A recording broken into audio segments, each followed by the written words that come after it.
প্রায় ১৪ মাস পর ইসরায়েল ও লেবাননের প্রতিরোধ যোদ্ধাদের মধ্যে বহুল প্রতীক্ষিত যুদ্ধবিরতি কার্যকর হতে শুরু করেছে। চুক্তি অনুযায়ী আপাতত ৬০ দিনের জন্য লড়াই বন্ধ থাকবে। তবে এই যুদ্ধবিরতিকে বিজয় হিসেবে উল্লেখ করেছেন লেবাননের স্থানীয় বাসিন্দারা। যুদ্ধবিরতি ঘোষণার পরও ইসরায়েলের সামরিক বাহিনী সতর্ক করে বলেছে, নির্দেশনা না দেওয়া পর্যন্ত এখনই যেন এলাকায় না ফেরেন বাসিন্দারা। তবে এসব সতর্কবার্তা পাত্তাই দিচ্ছেন না লেবাননের সাধারণ মানুষ। ইতিমধ্যে তারা নিজ নিজ এলাকায় ফিরতে শুরু করেছেন।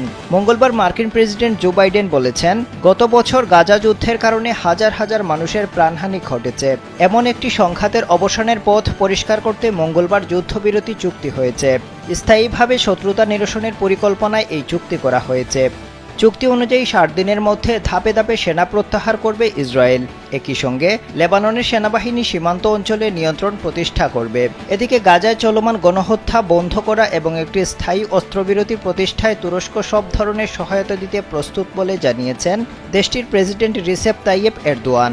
বুধবার তুরস্কের জাস্টিস অ্যান্ড ডেভেলপমেন্ট পার্টির সংসদীয় গ্রুপ বৈঠকে তিনি একথা বলেন। গাজায় ২০২৩ সালের ৭ অক্টোবর থেকে সংঘাত শুরু হওয়ার পর এখন পর্যন্ত ৪৪,২৫০ জনের বেশি ফিলিস্তিনি নিহত হয়েছেন।